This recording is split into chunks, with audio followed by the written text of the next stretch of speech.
What is up, and welcome everybody to Believe in the Cowboys. I'm Jeff Cavanaugh alongside former Cowboys wide receiver Jesse Holley.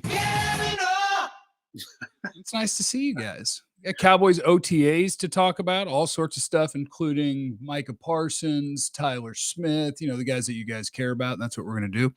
But good morning / good afternoon / whatever time people view or listen to this, Jesse Holley. How are you, sir?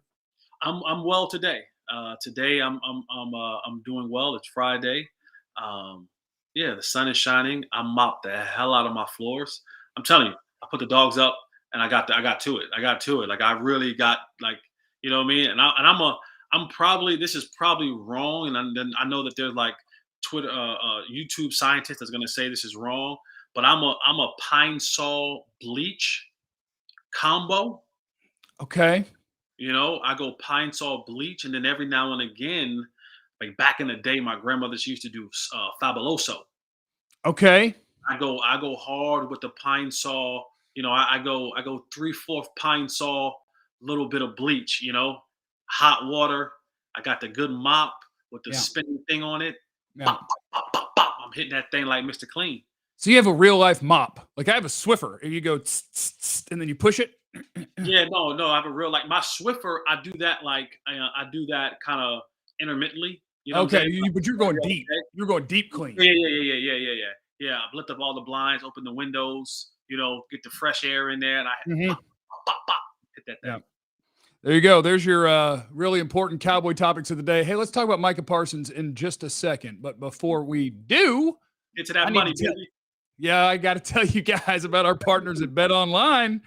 They continue to be the number one source for all your betting needs and sports info. You can get all the latest odds, news, sports developments, including the NBA Finals, NHL Conference Finals, Major League Baseball, fighting news, next season's NFL futures. Head to the website or use your mobile device to sign in today to receive your 50% welcome bonus on your first deposit. Just use our promo code BELIEVE, BLEAV, to get the bonus and get into the action. Bet online, where the game starts. And thank you to our homie Kilgore in the super chat, getting things rocking. Let's go, Kilgore. Love you. Appreciate you. All right, we need to talk about Micah Parsons and or Tyler Smith, and if you want to combine them, we can combine them. Which one do you want to talk about first? Let's go with the alpha first. Let's go with the alpha dog. Oh, Tyler Smith? No. Oh, Micah? Micah. I saw people getting really excited about, because Micah was talking about Tyler Smith because people pointed out that they did a one-on-one pass rush rep and he was able to block him. And so, like, now the world is getting real excited about Tyler Smith. And I'll tell you, I will put a little bit of stock into, like, Bobby Belt has been out there for 3 different days of OTAs, and he was of the opinion that, hey, you know what? I'm optimistic. This looks like he can be a good player as a rookie. So I'll take that little bit of optimism from him, and I will accept that. But Parsons – No. We're on Tyler Smith. We're staying on Tyler Smith. I did it. I accidentally put us on Tyler Smith first. Yeah, no, we're here. We're going Tyler Smith early, and I'm bringing the hate out early. I'm coming. Oh God, hater Holley already? Yeah, I'm coming out the gates with the hate. I was gonna hold this off a little bit longer, but I'm coming out the gate with the hate. All right. Thanks for tuning in, everybody. I'll see you next week. Out the gate with the hate, and here's my thing: it's not real hate. It's pre. I was about to say something I shouldn't have said. It's the pre that we get so excited about football being back and OTAs being back. The one thing that I take very little stock in is anything that has to do with interior anything in OTAs, because there's no pads, and that matters. It matters when you don't have pads on. It matters when you're not really full go, because you just don't get the full effect in the interior. When you're talking about linebackers rushing, linemen, defensive end, because you just don't get the full effect. So when they go, oh, Tyler Smith stonewalled Micah Parsons, I'm like, they're in helmets and jerseys, or they have helmets and shells on. So I always take very little stock with things that happen in the interior. Now, skill positions, right? Like covering, being able to stay with the man, that doesn't matter. Like, that doesn't matter whether you have uniform on or not uniform on. Like, If a guy shakes at the line of scrimmage, he gets you at the line of scrimmage. If a guy intercepts the pass, intercepts the pass. But when you're talking about the physical brute strength and the kahunas that are dropped in that interior, right? When you're rushing and you're giving all those things, it's different. It's different because at no point in time is Tyler Smith ever worried about the power part of Micah Parsons, because Micah's never going to take his head and just put it into his chest and drive him 8 yards back into the quarterback's lap. So there's certain things that I just look at, I look at and I go, interior wise, is he lining up correct? Does his footwork look well? Can he move? Does he understand assignments? But when you start talking about just, he's dominating, he's doing this, I'm like, ain't no pads on, homie. You ain't worried about, you're not worried about that other man really trying to destroy you. Well, he also, like, the first rep that Tyler Smith took at tackle, he got beat by Dorrance Armstrong. So it's like you gravitate towards the big names and towards the positive. And hi to Vach. Vach Lombardi's in the chat. Everybody make sure you're following him. That's my guy. I love you, Vach. No, and I think it goes back to, like, even training camp. This is OTAs, which obviously you can put less stock in than training camp because of the no pads. But even training camp, we'll watch. And yeah, I remember, like, Malik Collins was looking good in camp and, like, all these different things that you can look good in a one-on-one setting. You can look good in whatever. And honestly, there's not a lot of stock to be put in any of it until you play 11 on 11 in full pads and show what you have consistently. But it's football. So whatever happened, like, that's it. That's what we're going to talk. We are going to do a show. Right. So it's like, okay, what happened in OTAs? And I think at least the words after practice that you're getting from coaches. And again, these are all things where it's like, you can put this much stock in it, but it's something. When you hear people talking very positively about Tyler Smith after practice with the coaches, and they talked about how, a little more comfortable at guard right now, but has played tackle, did play some tackle in practice. And just like, they're just the words that you're always going to hear, but they're the positive words that we got to hear. So you get it. There you go. Micah Parsons is about to win Defensive Player of the Year just because that's how good he is. Hell, he could have won it last year.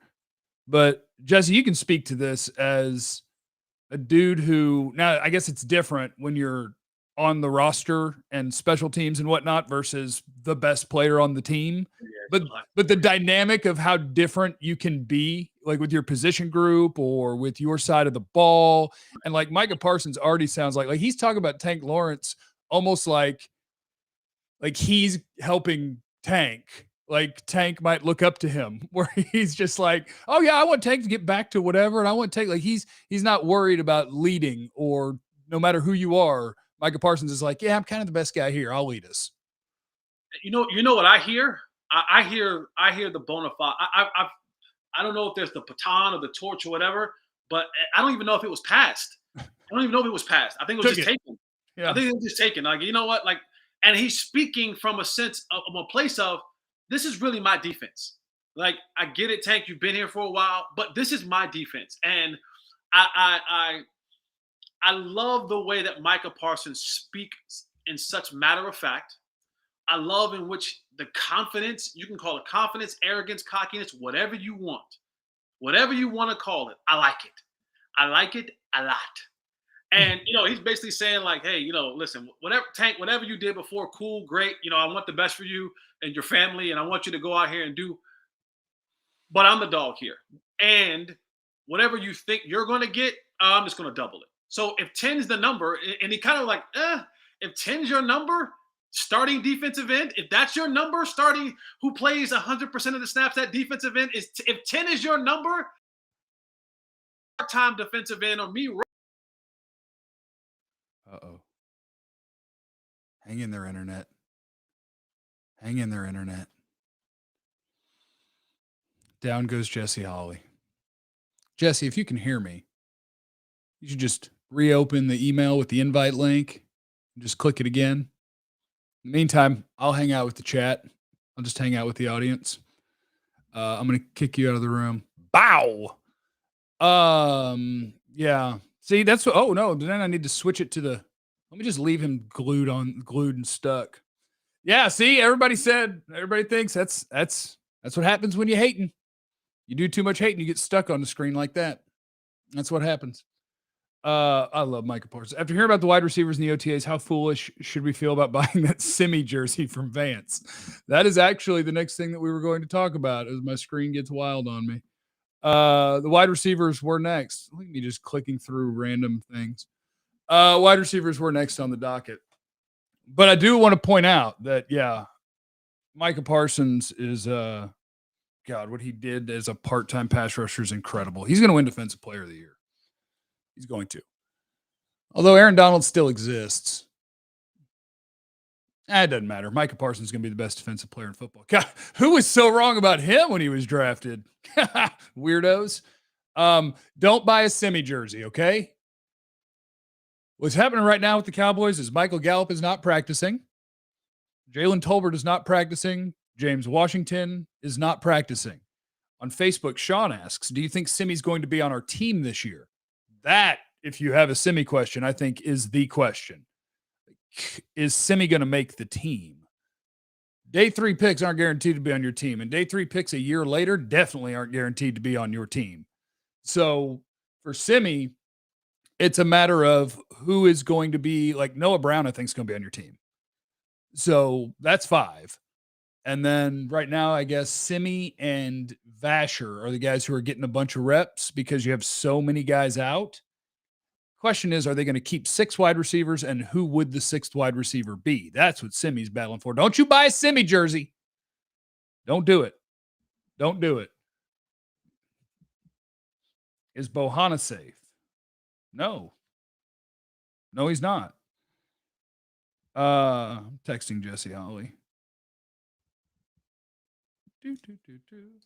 No, I mean, we can pull up the roster.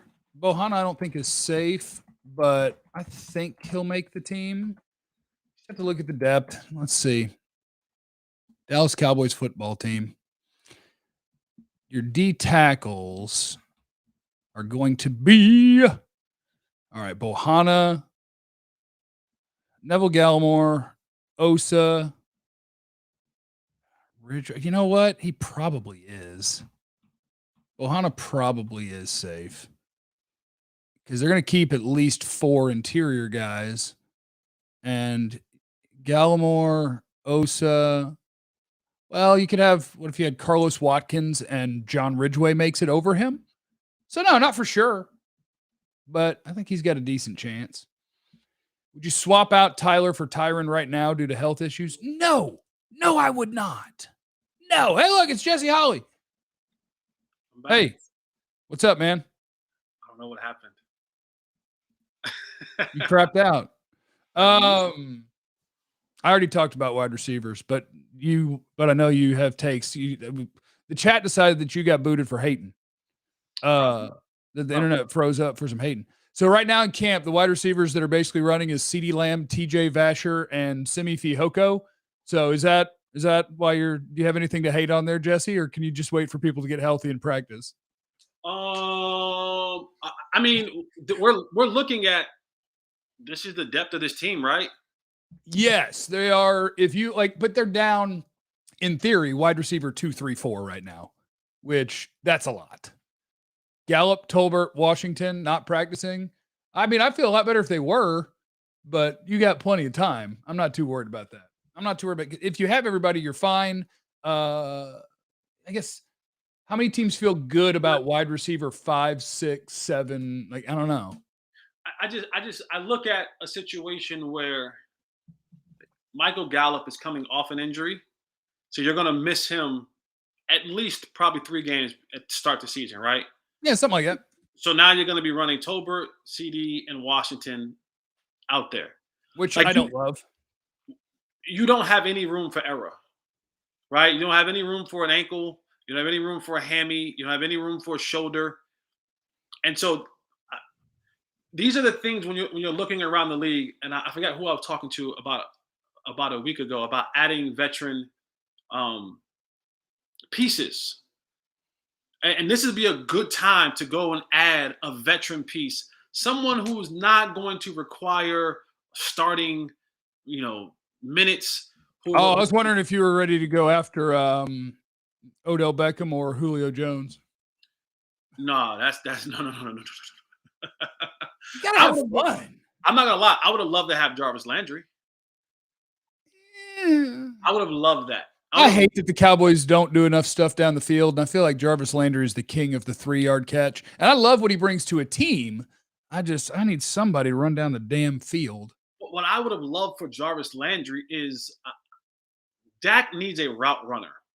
Then you want to push, and you want CD to play outside all the time. So you could have Jarvis in the slot. I have Jarvis in the slot, and then CD and Gallup and Washington. You got to stretch the field. And you know, between tight end and a guy like Jarvis Landry, you have your safety valve, and you have your kind of almost sure-handed, good route runners, eats up space, understands concepts. That steady Eddie guy that'll always get you 8, 10, 12 yards when you need it the most, can break a big play while your other young guys are doing what they need to do. Yeah, so I just. It is interesting. I do think that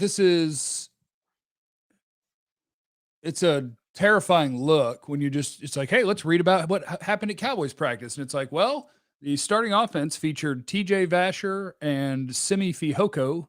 I'm like, geez, like two dudes who might not make the team are currently starting at practice, but it's fine. It's OTAs. Now the plus is that reps. Reps are always important in any position, young, old, whoever. If you're getting the reps, and they're getting the reps with the first team offense, they're getting the reps with the first team quarterback. It'd be a lot cooler if Jalen Tolbert was getting first team reps to get ready. I would love that as well. But if you're looking at it, I mean, one of those guys are going to make this football team. One of them will probably be the 6th wide receiver. One of these guys are going to make this football team. One of these guys are going to have to help you at some point in time in this year. We hope not a lot, but now is a great time to get them kind of into the offense.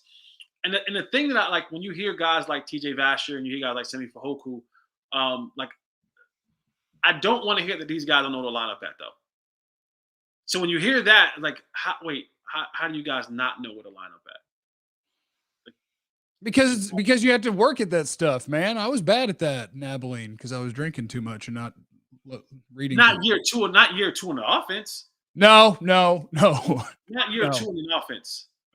Not as often. Yeah, rookie year, absolutely. Freshman year, absolutely. You're figuring out. But when you had a chance to sit with that playbook for a year, practice through that playbook for a year, come to OTAs, and this is your time of looking for an opportunity, the least of your worries should be where to line up at. That should not be in OTAs. Don't judge these are anybody who doesn't know how to line up or where to line up. Those are my people. Okay. The people who studied the playbook real hard. Those are your people. Don't judge my people. Okay. Some of us just, aren't real awesome at a lot of things. Hey, William, thanks for the super chat. Micah Parsons said he got a great piece of advice from Lyle Collins when he was here about pass rushing. And he said it was, there's got to be something they fear. Mm-hmm. And like he went into it for him, he's like, it's my speed. But then he said, and they fear my power. And I was like, yeah, they fear everything because you're one of the best players in football. You're a monster. And you asked the question in the text, what do teams fear about the Cowboys? Yeah, because Micah said my first response is actually Micah Parsons. That's the first thing I think of. And I think the answer needs to be Dak Prescott, CeeDee Lamb. Like that has to be the answer when you get to the end of the year, if you want to be who we want them to be. But in my mind, when I think about it, my only answer is really Micah Parsons. And to me, that's a problem. Because they don't think about this. Trayvon Diggs had 11 picks, and still, I don't think people fear him. People knew what they were getting when they threw at him. They knew it was high. Huh? They were still going at him. Right. That's what I'm saying. They don't fear him. They knew he was a high risk, high reward, but quarterbacks were like, yeah, sure, I'll go out there. No problem. Like Parsons, people fear. And the Cowboys have to establish early in this year that you fear Dak Prescott, CeeDee Lamb, and their passing game. You have to establish that. Because nobody fears their offensive line. Biotish at center and rookie left guard, Terrence Steele at right tackle. Nobody fears your offensive line. Tank's a good player. Nobody fears your defensive line. Your D tackles are just guys until proven otherwise. Nobody fears your safeties. Shout out to Malik Hooker getting a pick in practice. But Malik Hooker, Jaron Kearse, I don't think people fear and game plan for that, even though Jaron Kearse had a really good year last year. I think the only answer is Micah Parsons. Maybe if he got the ball a billion times, the answer could be Tony Pollard. But that's not going to happen. And I asked the question because as we're building and growing towards the season, you start looking around the league, and if I think there's a good chance one of the answers is CeeDee Lamb. It has not been established yet, but I think that is one of the things that is, as Jerry Jones would say, on the come, is CeeDee Lamb will be somebody that people fear. By what week? Oh, pretty quick. I think it'll be out of the gate. I think when you don't have Gallup, and it'll be like CeeDee's going to get a ton of targets. Schultz is going to get a ton of targets. And if they don't, then we'll just be like, holy crap, something between Kellen and Dak is wrong. Like, you cannot allow, when you're down to, assuming in week 1, it's CeeDee Lamb, James Washington, and Jalen Tolbert. If CeeDee doesn't have 14, 15 targets, I don't give a damn what defense they're running. You figure out what you're going to do to get him the ball. I hear what you're saying. And in theory, that sounds great. It really does. It really does. In theory, it sounds great that, hey, we're going to give him the ball. We're going to force feed him the ball. This is what it's going to be. They definitely didn't do that last year with their best players. Exactly. So history says that they don't even do this with their best players. And then now, and I feel like I'm beating a dead horse when I'm constantly blowing the trumpet on the loss of Amari Cooper and how great that's going to be. Like, that's going to be a great, great loss when you're in the grand scheme of how our offense is going to be run and impacted. And if it is, the Cowboys got to be skewered for that, because I'm kind of front office defender when it comes to DFW sports media. But if it turns out that the world is right and you're wrong on Amari Cooper, and the world is right and you're wrong on Lyle Collins, whoo, you got rid of 2 really good players and you didn't have to. They think you're wrong. That's what they think. Who are they? Jerry and Stephen Jones, I would imagine. I don't know how much say the coaching staff would have. Hell, actually, I wouldn't be surprised if Dak was quite all right with Amari being gone. I'm just going to put that out there. Oh, you can't put that out there and not elaborate on that. So Dak has, like, for whatever you think about whatever shortcomings Dak has, one of them is not preparation, work ethic, leadership, right? Like, Dak built a freaking football field in the backyard. Dudes are over there all the time trying to get that work in. Like, Dak, if you let him, will work really hard 350 days a year. Amari Cooper's body won't let him. So I wouldn't be surprised if Dak was more comfortable with the guys who can not only practice every day, but can come to the house every day. And it's like, Coop, I feel like he's there on Sunday and he's a good player, but I'm good with the guys I've got reps and rhythm with. I'm just saying. I'm not saying. So you're hating on Coop. Is that what you're doing? A little bit of hating on Coop, yeah. Look, I'm rubbing off on him. Oh, no, I'm just loving on Dak. My quarterback knows what he wants, and he went and got what he wants. Vance said, let's be real. What can this team do to not make us think of this as a lame duck year? Go win the Super Bowl.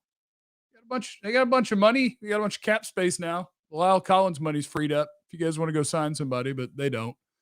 They'll roll that money into next year. Just get ready for that. Then they'll lowball Trayvon Diggs.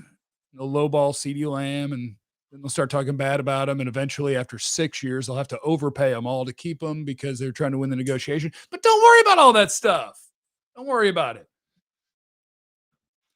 I have nothing else pressing today on this show presented by BetOnline. But, Jesse, I feel like you might, because we lost a former Cowboy that was a teammate of yours. And so I thought, hey, tell me about it.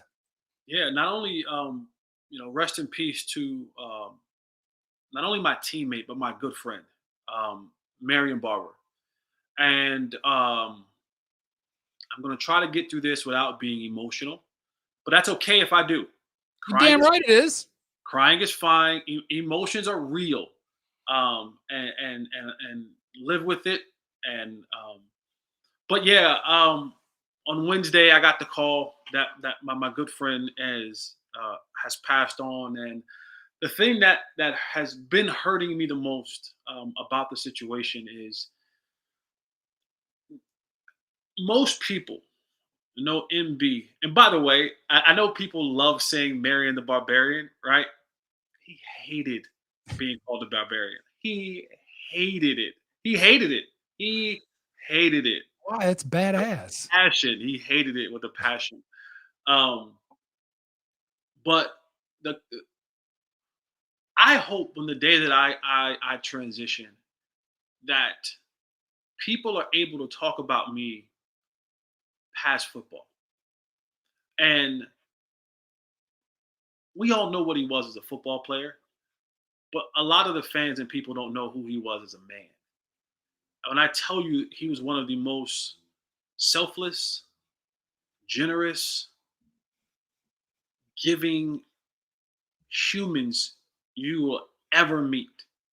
Like, we hear the term, give the shirt off your back. Like, I've watched Marion literally do that. Give the shirt off his back. When I first came to the Cowboys, he was one of the first people to even speak to me. And there was a lot of kind of like, who is this guy?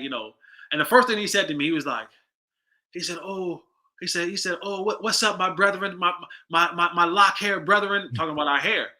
And I was like, what's up, man? What's going on? He's like, who do your hair? I was like, I don't know. I don't have nobody yet. He's like, I got you. I got the girl does my hair. I'm gonna hook you up. First thing he said to me, and he was just like, I got you. I'm gonna find somebody. I know somebody's gonna do our hair. I got you. And then just to watch him over time, the way that he practiced, like, he was a guy who practiced hard, showed up every day, was available every day. But just off the field, we went to my 28th birthday. My birthday's in January 8th. So, of course, Cowboy season usually ends early January. Sir. I'm sorry. And so after the season, guys usually go on like a fellas trip or somewhere just to kind of blow off some steam. And so we go to Vegas. They're going to Vegas. And I kind of just like insert myself. I'm like, all right, I'm on the road too. And he's like, Holly Grove, just get to Vegas. I got you. So I'm like, now, mind you, I'm looking at the situation and I'm like, I'm good. Like, I made some good money this year. Jess, you're on the league minimum money. You need help. I'm good. I'm like, at that time, a plane ticket to Vegas was like $179, And so he's like, listen, man, just get to Vegas. I got you. So I said, okay. So I get to Vegas. I land in Vegas. When I come out, there's a guy holding a sign up. Jesse Holley on the sign. And I'm like, I've never had that happen to me before. There's a limo outside. We're staying at the Bellagio. We get there, and he's like, bro, you all set up, you ready to go. And at the time, I was really good friends with Manny Johnson. Manny Johnson that came. And he's like, yo, I got you and Manny. Y'all got a 3-bedroom suite. So we had a 3-bedroom suite, and we went and we had a great time. And so we go out to the club that night. And he's like, man, what you drinking? I'm like, well, I don't do hard liquor or anything like that. And he's like, nah, you got to have something to drink. And I'm like, champagne. Let's go with some rosé. He tells the bottle service lady, he's like, listen, for the rest of the night, tonight's his birthday, if his bottle gets half empty, you bring him another one. And so all night long, she just keeps bringing me these bottles of rosé. I don't know how much it cost, but she just, to the point where I'm like, hey, can you bring me some glasses? I was pouring glasses and giving it to everybody else. Well, yeah, you don't drink much. Right. So I'm like, after a glass or two, I'm like, here, y'all have this. Y'all have it. Y'all have it. And that's just kind of person that he was, man. I hated that he died alone. And he was suffering for some mental health and some other issues that I won't get into. But man, I miss him. He was a great dude, man. He was a great teammate. He was an even better human being, and he's resting in heavenly peace for sure. I do know that. So rest in peace to my good friend and my brother, Marion Barber. Thank you. Love it, Jesse. Yeah. RIP to Marion Barber. Thank you to everybody who has been a part of this episode, whether on YouTube, Twitch, you're going to listen later on the Believe Network, on one of the podcast places. Get on it. This is presented by BetOnline. And remember, today as well as every day, you have no idea what anyone is going through. So be cool to everyone.